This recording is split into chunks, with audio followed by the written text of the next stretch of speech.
فما تنفعهم شفاعة الشافعين فما لهم عن التذكرة معرضين كأنهم حمر مستنفرة فرت من قسورة بل يريد كل امرئ منهم أن يؤتى صحفا منشرة كلا بل لا يخافون الآخرة كلا إنه تذكرة فمن شاء ذكره ولا يكفرون بالله أن يشاء الله هو أهل التقوى وأهل المغفرة بسم الله الرحمن الرحيم لا أقسم بيوم القيامة ولا أقسم بالنفس اللوامة أيحسب الإنسان أن لن نجمع عظامه بلى قادرين على أن نسوي بنانه بل يريد الإنسان ليذكر أمامه يسأل أيان يوم القيامة فإذا برق البصر وخسف القمر وجمع الشمس والقمر يقول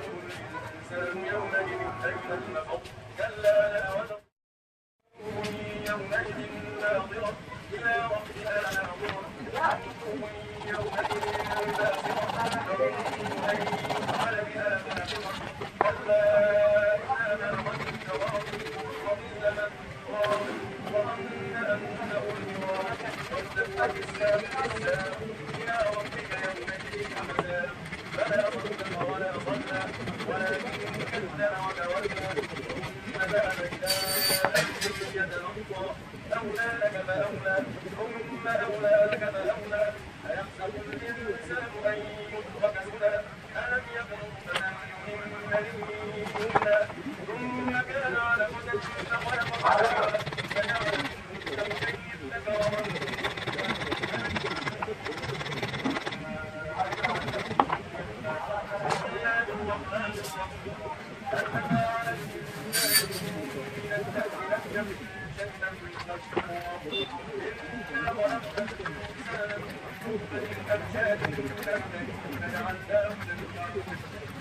إنا هديناه السبيل إما شاكرا وإما كفورا إنا أعتدنا للكافرين سلاسل وأغلالا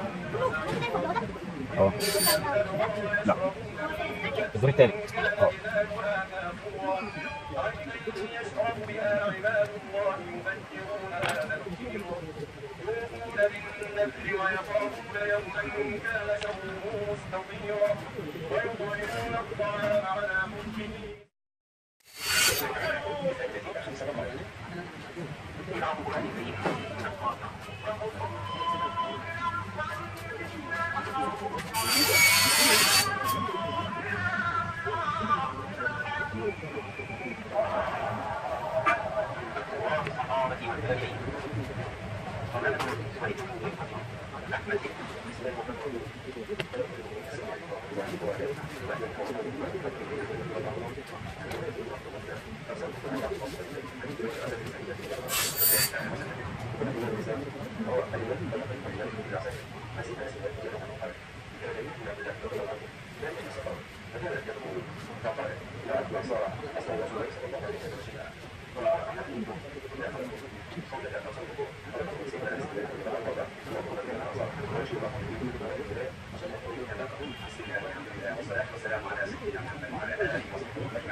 التي سميت بعد ذلك المدينه المنوره حيث اوصلنا الى المدينه المنوره عن طريق الساحل.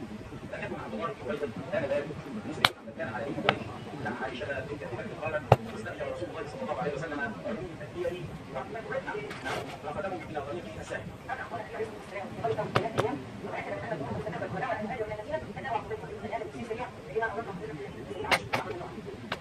عبد الله بن عبيد هو اسلم بعد ذلك يعني يعاتبه صحابه النبي عليه الصلاه والسلام ولكن بفضل رجال النبي عليه الصلاه والسلام يسلك به الطريق المعروف الى المدينه المنوره غير مسلمه وفي هذا دليل على ان النبي يجوز الاستعانه بغير مسلم في هذه الامور الدينيه خاصه اذا كان امينا على المسلمين. وهذا يدل ايضا على ان النبي عليه الصلاه والسلام اخذ في كل شيء. النبي صلى الله عليه وسلم يعلمنا التقويم ونحن في تعليم دراسته. وهذه رساله يقولنا ان الطلاب اذا اردت ان تكون طالبا ناجحا متميزا تطوعا لابد ان تقدم دراستك كما فعل النبي عليه الصلاه والسلام.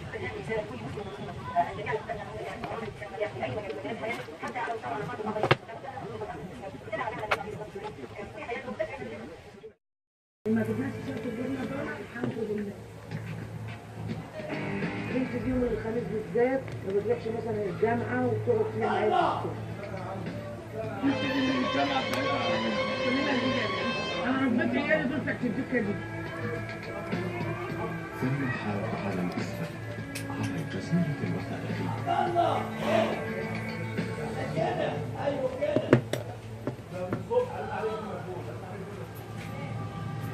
الدار داخل هذا الكون نبحث في تفاصيله عن سره عن معنى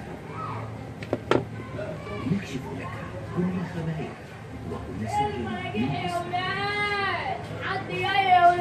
أسرار الكون الثلاثاء 9 مساء على الجزيرة الوثائقية.